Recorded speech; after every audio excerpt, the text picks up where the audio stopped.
আমি মঞ্জু ভাইকে কোনোদিন ক্ষমা করব না, আমি ইমন স্যারকে কোনোদিন ক্ষমা করব না। মাঠের পারফরম্যান্সে যখন তলানিতে বাংলাদেশ ক্রিকেট, ঠিক তখনই মাঠের বাইরে শুরু হয়েছে আরেক বিতর্কের ঝড়। জাতীয় নারী দলের সাবেক অধিনায়ক জাহানারা আলম যৌন হয়রানির বিস্ফোরক অভিযোগ তুলেছেন জাতীয় দলের সাবেক নির্বাচক মঞ্জুরুল ইসলাম ও নারী বিভাগের সাবেক ইনচার্জ প্রয়াত তৌহিদ মাহমুদের বিরুদ্ধে। এই অভিযোগ প্রকাশের পর থেকেই তোলপাড় পুরো ক্রিকেট পাড়া। এবার জাহানারার অভিযোগে মুখ খুলেছেন দেশের দুই ক্রিকেট কিংবদন্তি তামিম ইকবাল ও মাশরাফি বিন মুর্তজা। ফলে বিষয়টি এখন আরও উত্তপ্ত হয়ে উঠেছে ক্রিকেট মহলে। দেশের ক্রিকেট যখন এমনিতেই দিশেহারা, ঠিক তখন জাহানারার যৌন হয়রানির অভিযোগ যেন আগুনে ঘি ঢেলে দিয়েছে। একটি ইউটিউব চ্যানেলে দেওয়া সাক্ষাৎকারে তিনি অভিযোগ করেন মঞ্জুরুল নারী দলের ক্রিকেটারদের মন্দ স্পর্শ করতেন।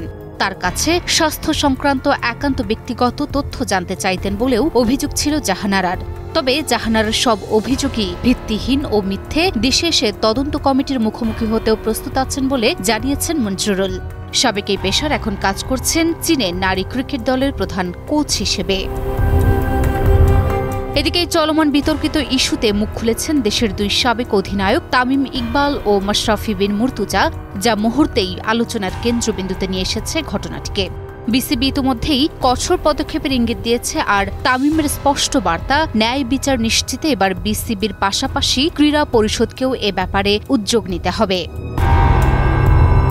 7 নভেম্বর নিজের ভেরিফাইড ফেসবুক অ্যাকাউন্টে এক পোস্টে জাহানারাকে সমর্থন জানিয়েছেন সাবেক ক্রিকেটার তামিম ইকবাল। পূর্বে নারী ক্রিকেটের ড্রেসিং রুমের পরিবেশ নিয়ে অভিযোগ করেন তিনি। বিষয়টি বিসিবি উড়িয়ে দেয়। তামিম মনে করেন তদন্ত না করে তাৎক্ষণিকভাবে অভিযোগ উড়িয়ে দিয়ে ঠিক করেনি বিসিবি। এছাড়া যৌন হয়রানির প্রেক্ষিতে বিসিবি একটি তদন্ত কমিটি গঠন করেছে। তামিম মনে করেন এমন গুরুতর অভিযোগের প্রেক্ষিতে সরকারি পর্যায়ে স্বাধীন তদন্ত কমিটি গঠন করা উচিত। ফেসবুক পোস্টে তামিম লিখেছেন, জাহানারার অভিযোগগুলো গুরুতর। সেসব সত্যি হলে তা কোনোভাবেই মেনে নেয়ার নয়।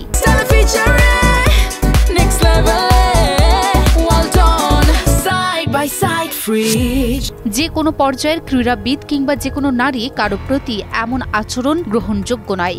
বিসিবি একটি তদন্ত কমিটি গঠন করেছে বটে, তবে আমি মনে করি এসব অভিযোগ খতিয়ে দেখতে জাতীয় ক্রীড়া পরিষদ কিংবা সরকারি পর্যায়ে স্বাধীন তদন্ত কমিটি গঠন করা উচিত, যেখানে বিসিবি সংশ্লিষ্ট কেউ থাকবে না, যাতে বিন্দুমাত্র পক্ষপাতের সুযোগ না থাকে।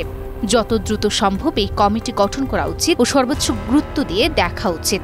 দ্রুততার সঙ্গে তদন্ত শেষ করে দোষী যেই হোক, যার যতটুকু দায় থাকুক, উপযুক্ত ও দৃষ্টান্তমূলক ব্যবস্থা নিশ্চিত করতে হবে।